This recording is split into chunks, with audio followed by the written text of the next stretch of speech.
Chapter 1. Crowned in Dust and Darkness. 14 years of my life I've dedicated to providing for you two. And where has that gotten me? His voice shakes the walls, booming and sharp. I sacrificed everything. My body, my time, everything. And for what? For you to be an ungrateful little rat. Amelie hears the fridge door slam in the other room, the shelf he hasn't fixed in years crashing down inside with a deafening clatter. Footsteps stomp down the hallway toward her room, each one freezing her breaths in her chest. She burrows under her blanket, curling tightly, hiding herself from the world outside. The bedroom door creaks open, the footsteps stop, and that horrible smell fills the air. The silence lingers painfully for a moment. I regret every moment. His voice drops to a quiet, bitter mumble, accompanied by the gurgle of liquid draining from his bottle. Then the heavy stomps retreat down the hallway, leaving a tense, suffocating silence behind. Amelie leaves the blanket haven, having it ruffling her hair to be such a mess, covering her face, but she has no interest in calming the beast. She doesn't like being here very much, not anymore, so sometimes she finds ways to leave. Her mother had gifted her this book years ago, a fantasy story that her grandmother used to read her at bedtime. Sometimes opening a book doesn't just open the pages, it opens her too, letting her slip into its world. Amelie doesn't like leaving anything she cares about out, not with him wandering through when he drinks. He only ever comes under her blanket for her. He never touches the little treasures she keeps beside her, so they stay tucked close at night. She grabs her desk lamp and her bag, then settles back into her blanket base, opening the novel to the page she left off on. In the quiet woods, a tiny light learned that it did not need to be loud to be brave. Even when the great bear roared and the shadows stretched tall, the light kept shining, steady and warm. The bear, confused by such calm courage, slowly turned away, for even the biggest fears grow smaller near kindness. And the little light learned this truth. A safe glow, no matter how small, can protect an entire world. Amelie blinks a few times, letting the story settle in, but the sounds around her feel different tonight. Tss. Something sizzles, like a tiny campfire, warm and crackling. The floorboards groan under invisible footsteps.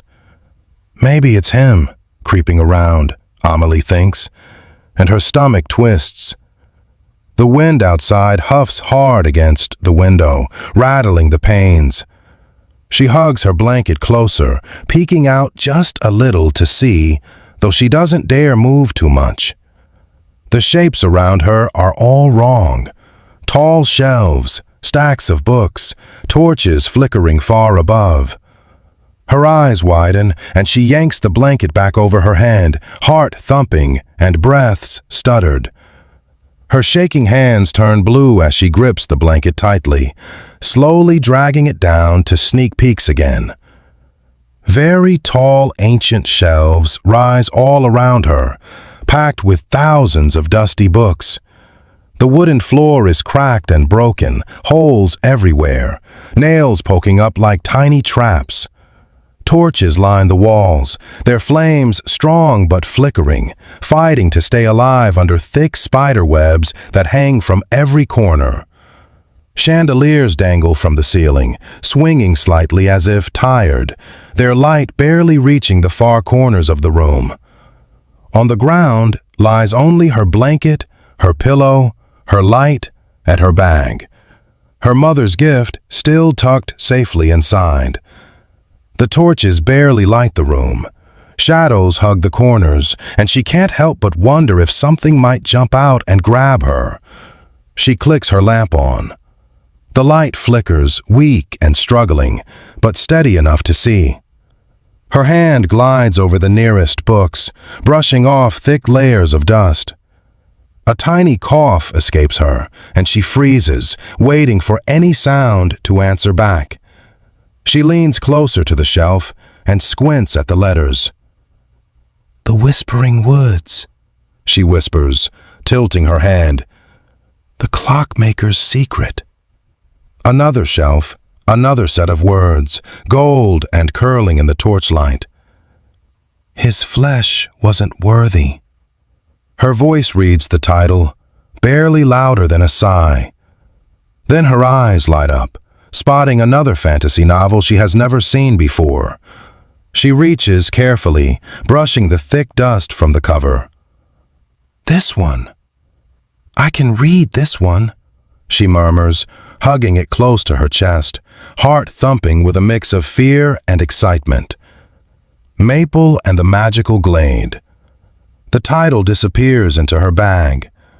The floorboards creak under her feet as she continues walking down the aisles, hearing a new noise in the near distance. Snore. Snore. Amelie peeks through a hole in the bookshelf. In the middle of an open area, a checkout desk sits quietly. An old woman lies slumped over it, head resting on her arms, snoring. Her computer sparks with tiny zaps, buzzing with static, and a thin trickle of snot drips from her large nose. Amelie approaches quietly, slowly, and carefully, getting closer to the seemingly large, hibernating woman. Excuse me," she mumbles, tugging on her green dress to no response. Amelie releases a tiny sigh, taking a step back as her shoulders sink. She too is covered in cobwebs, tiny little-legged creatures crawling all across her skin, moving up and down as she snores heavily. Amelie bites her lip. She could try to brush them off, maybe help her, but just looking makes her stomach twist. There's no use trying to wake her. A voice booms from the shadows, rich and regal, every word laced with sarcasm. She hasn't stirred in years. Amelie freezes, clutching her bag to her chest. The shadows seem to ripple around the voice, twisting and whispering. Her stomach knots at the thought of who that voice could belong to. She takes a step backward, then another, heart hammering in her chest. Without thinking, she lowers herself to the ground, sliding behind the checkout desk, bag clutched tight. Her breath comes in quick little hitches, and every shadow feels alive, twisting closer with the voice hiding in the darkness. Her eyes dart around the shadows where the voice came from. Two bright, white eyes blink open, staring at her from the darkness. I can almost smell the helplessness coming from your body. The voice continues, dripping with mockery. Oh my, what a sight. Amelie's eyes widen. The shadows seem to shift, the voice drawing nearer, echoing slightly against the shelves. Panic prickles up her spine. She spins, trying to put space between herself and the sound, but her foot catches on a broken floorboard. Arms flailing, she trips hard, tumbling to the ground with a sharp thump. Amelie groans, lying on the floor, rubbing her scraped knee. Ah, that must have hurt. The voice purrs from the shadows, smooth and amused. You'll need to work on your footwork if you hope to survive here, little one. Instinctively, she scrambles forward and clings to the edge of the old woman's dress, hiding as best she can behind the slumped figure at the desk. Her hands grip the fabric tightly, knuckles white, and she hardly dares to breathe. As the shadows shift and the figure moves into the dim torchlight, the whiteness fades into a deep, gleaming green. A sleek black cat steps forward, tail flicking with judgment. He stretches lazily, ears tilting, and gives her a long, imperious stare. Her mouth falls open. "It's a cat?" she thinks. She takes a deep, shuddering breath, pressing her back against the desk. Slowly, she lets some of the tension slip from her shoulders, trying to steady her racing heart. "Abram," he announces, voice dripping with mock grandeur. "At your service." Amelie swallows hard, slowly getting back to her feet, rubbing the back of her head. "Hi." Her voice is tiny, almost swallowed by the shadows. "Pathetic," Abram says, tail flicking. "Tripping over nothing. Clearly this place will chew you up if you're not careful." Amelie blinks, cheeks flushing. "Why are you a cat?" she whispers. The cat's eyes widen, ears flattening in horror. "A cat?" he hisses, indignation dripping from every word. "How dare you? I am a creature of sophistication and authority, not some common feline." He puffs up slightly, tail swishing with pride. "Besides, even in cat form, I will outdo anyone else in any form, always and without question." Amelie lunges forward, grinning, and buries her hands in his sleek black fur. "Hey!" Abram yowls, hopping back a step, ears flattening. "Do you think anyone touches me without permission? I am a creature of distinction." Amelie giggles, holding him tight anyway. Abram freezes, tail flicking stiffly, then lets out a long, dramatic sigh. "Fine," he murmurs, leaning into her hands. "Perhaps it is tolerable. But only this once."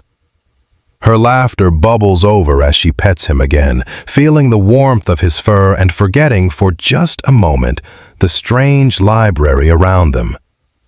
"Now," he says louder, taking a few deliberate steps away before spinning to face her again.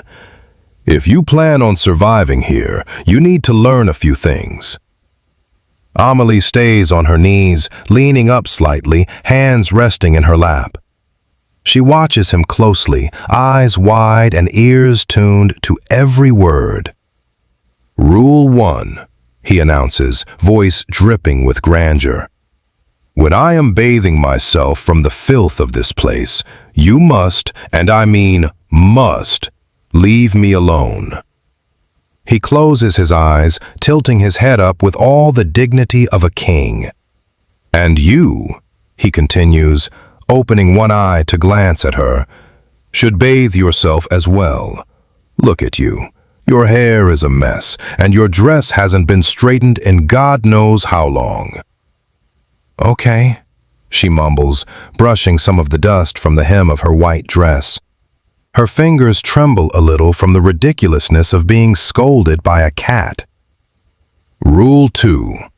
If you hear deep stomping coming, hide yourself and do not make a peep. I cannot protect you from that foul beast."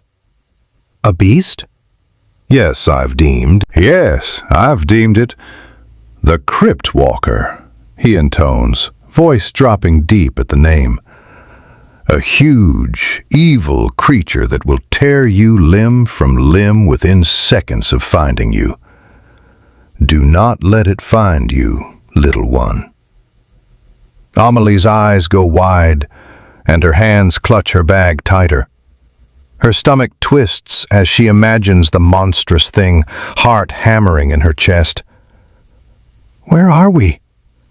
Amelie rises to her feet, eyes wide, glancing around the shadows that stretch across the towering shelves. Well, a library, of course. Can't you see?" Abram's tone drips with mock patience. "Why?" Her voice trembles, riddled with uncertainty.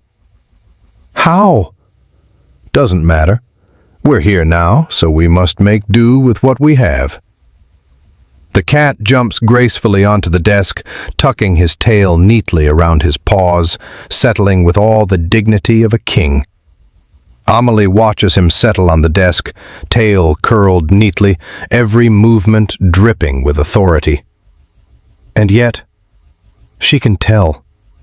The slight twitch of his ears, the way his eyes flick to the shadows, Abram's bravado is just that, a show. Her fingers tighten on her bag. Somehow, knowing he's pretending makes him seem both less frightening and more human, somehow. Rule 3, Abram continues, tail flicking lazily. Never, and I mean never, open a book without my permission. These are no ordinary books, as you will see, and they can be, let's say, unforgiving. He jumps down from the desk, strutting away. Come along now. This door, I fear, may be the only way out. I think, Abram says, stopping in front of it. A large, heavy steel door sits against the empty wall, far too cold and solid for the warmth of the library around it. Cog-shaped holes are etched across its surface, and chains snake up and down its borders. A heavy padlock seals the doorknob in place, stubborn and unyielding. Amelie steps forward, finger hovering over one of the cog-shaped holes as Abram speaks.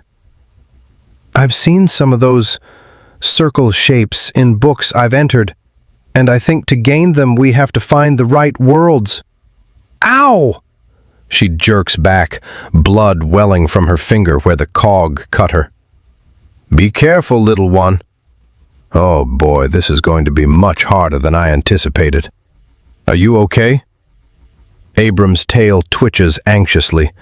She presses her injured finger against her dress, leaving a bright red splotch on the white fabric. Yes, I've felt worse, she says bluntly, jaw tight but eyes steady.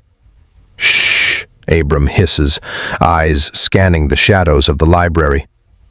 I'm used to Amelie begins, but he cuts her off.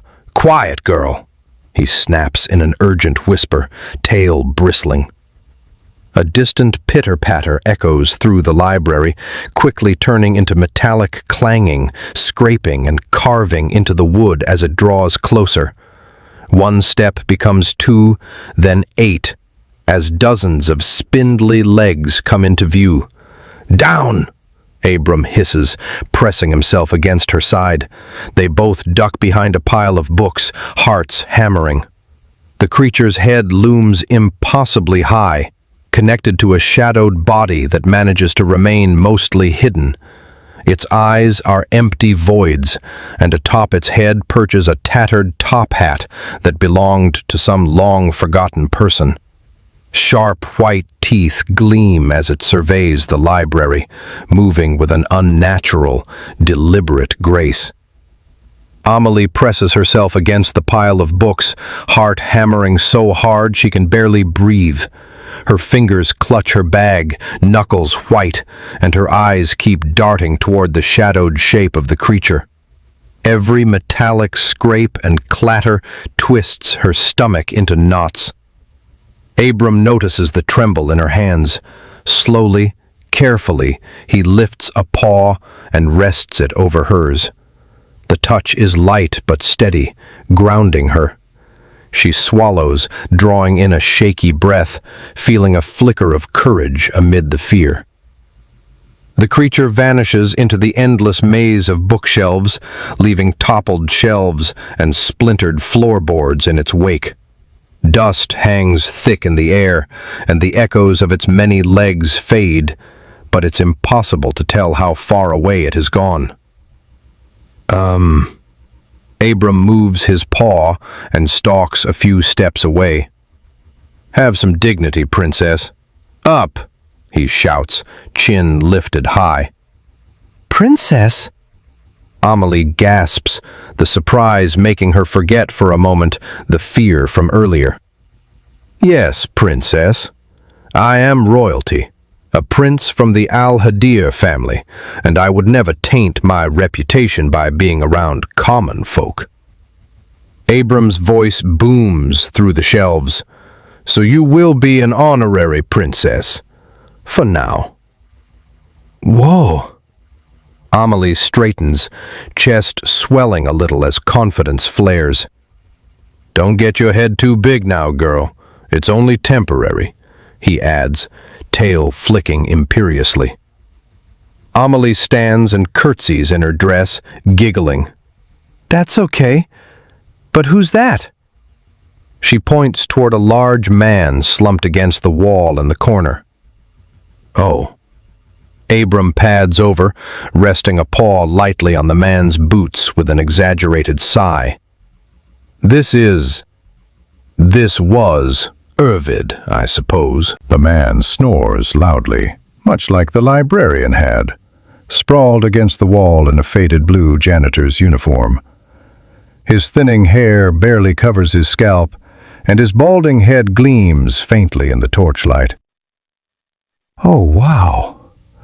It's been so long since I've spoken to someone." Abram closes his eyes, tail curling slightly around his paws. "I guess it's nice having you here now, princess. Even if you are far too quiet and clumsy for my liking." Amelie shifts on her feet, cheeks warming, a small smile tugging at her lips. The library settles into quiet again. Dust drifts lazily in the torchlight, and Abram curls up, eyes half closed, tail flicking occasionally. Amelie sits still for what feels like ages, watching the shadows dance across the towering shelves. Hours might have passed, she isn't sure, before she finally exhales, letting her curiosity push her forward. Amelie discovers a broken wooden staircase leading up to a small second-floor section of the library. Paintings lean on every easel, their canvases buried under thick dust and other unpleasant things. She wrinkles her nose and scoffs, stepping carefully around the grime, curiosity outweighing her disgust. Amelie drags her sleeves across one of the grimy canvases, brushing away years of dust and filth. Slowly, the image beneath emerges, and her breath catches. The painting depicts a man, tall, striking, with dark hair and sharp features, eyes full of quiet authority. His expression is calm, confident, and somehow familiar. All of the paintings are exquisite, masterful recreations of people, their details so precise it feels as if they might step off the canvas. Amelie even spots one of the librarian, frozen in quiet repose. Each easel is chained to the ground, a heavy lock with a keyhole glinting in the torchlight. Then something at the far end of the room catches her eye. A half-finished painting, untouched by dust, its canvas glowing faintly in the dim torchlight. A faceless girl with bright blonde hair is beginning to take form, delicate strokes hinting at her shape and expression, but it's far from finished. Amelie steps closer, breath catching. Who could be painting this?